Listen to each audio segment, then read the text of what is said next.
The Led Zeppelin album Houses of the Holy. It was released in 1973 and produced by Jimmy Page. So this album I remember getting, it would have been early summer 2008. I bought it on the same day that I got Led Zeppelin 1, as I didn't have like enough money for 2 CDs that day at the store, and I just couldn't decide between the two of them, so I got both.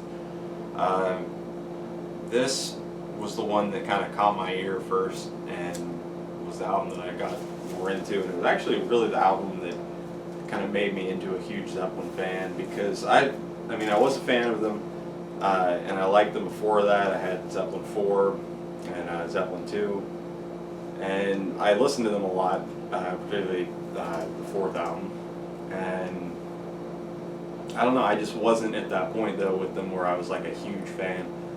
I don't know, they just weren't, I don't know, they were kind of like more of a second level band to me at that point. And then I got House of the Holy, and just, it kind of really made me get the band more. And really kind of the stuff of Zeppelin that I love is really kind of this album and onward more than the stuff that came before it, which I think most people like their kind of earlier stuff more, but this was just kind of the later period of Zeppelin is what I got really into when I got really into the band. And so this album just always been one of my favorites. It's kind of, I think the first album they kind of did what Page had planned, and then like the second album they kind of take that and do kind of a similar thing but just heavier, and then on the third album it's like they kind of go back to some of the more acoustic-y stuff but still have some of the heavier stuff, and the fourth album they kind of have like a balance of that, and then on this album I feel like they were kind of just, their position was kind of solidified, and so they just kind of did whatever they wanted and kind of had fun. This album just has them trying out a bunch of different things, but it doesn't like feel disjointed to me. It just feels like it flows really well, and you're kind of like on this trip with it almost.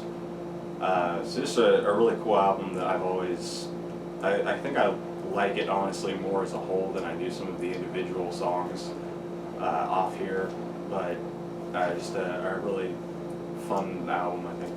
The opening track, The Song Remains the Same, was one that it kind of took me a while to get into, because it's not like, I don't know, it's not like an instantly catchy song. It's more of like a, proggy kind of thing where, they're just doing all this crazy like intricate stuff on their instruments. Page is playing all these like 12-string parts and stuff, and so like that wasn't really my thing when I got this album, so it took me a while to kind of appreciate the song.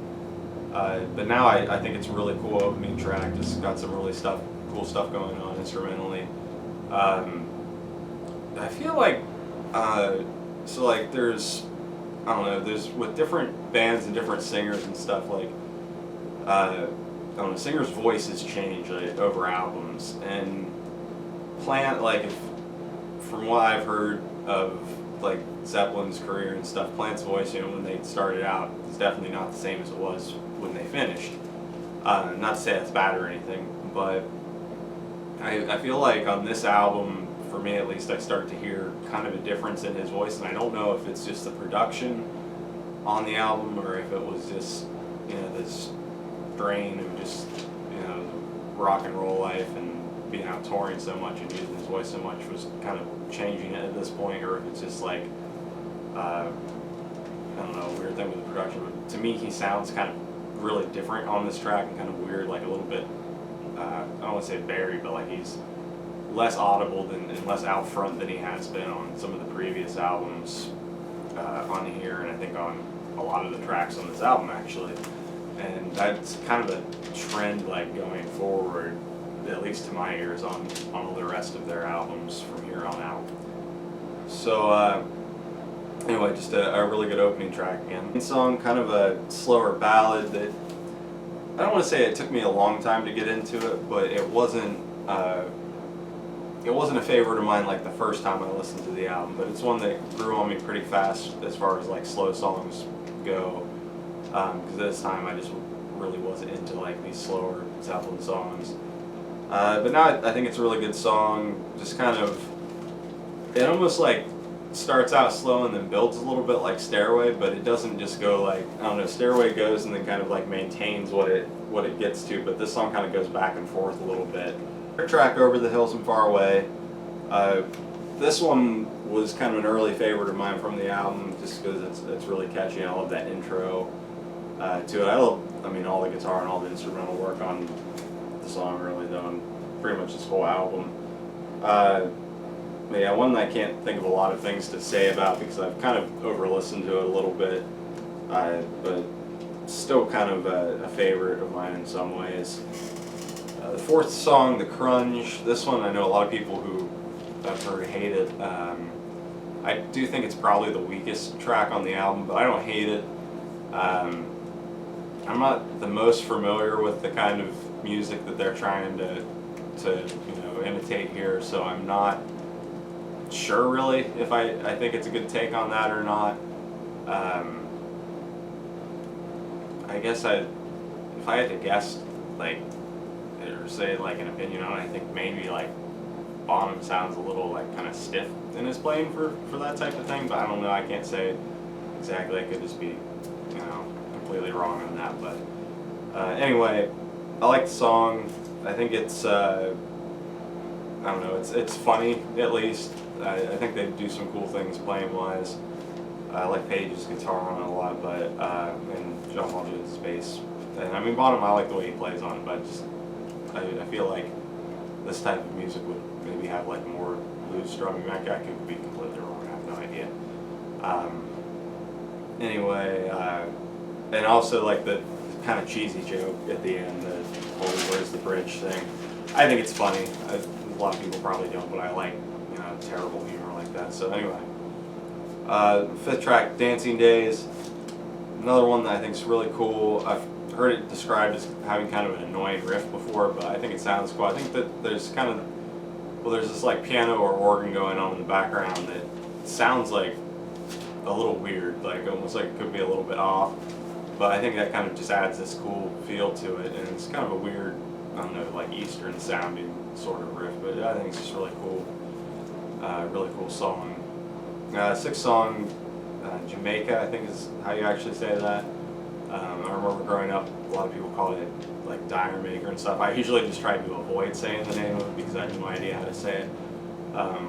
Which is going to bring up, I'll kind of briefly mention it. I'm going to go on a whole rant when I do presents about Zeppelin's kind of naming habits, and I don't know, some of the name choices they made I don't think were the most, like the best choices, because they just kind of, it makes it hard to remember what the song's called.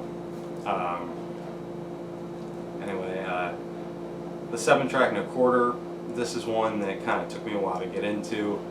I always really loved the beginning part with the guitar and stuff like that, and it kind of, the instrumental bit in the end, in the middle, was what would kind of lose my attention a little bit growing up, but then I always loved it when it went back into the vocals and everything.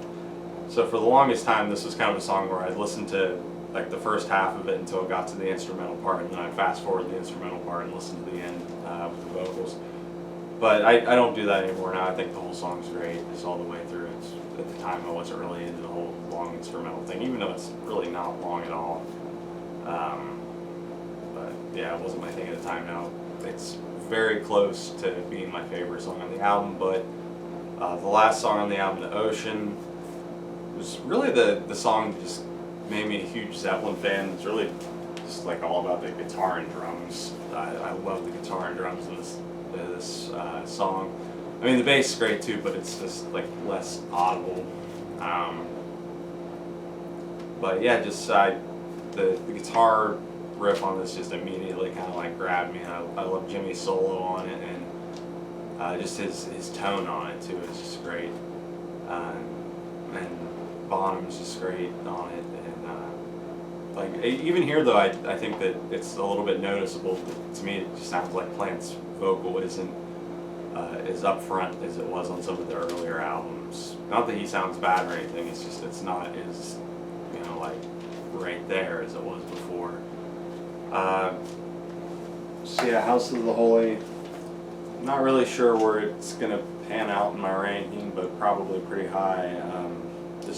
I think a really solid album all the way through, and just kind of a lot of different styles and stuff. But I think it just works and kind of takes you on this kind of weird trip. So definitely a really good album. Maybe not the best place to start with Zeppelin because it is, I think, one of their more different albums, but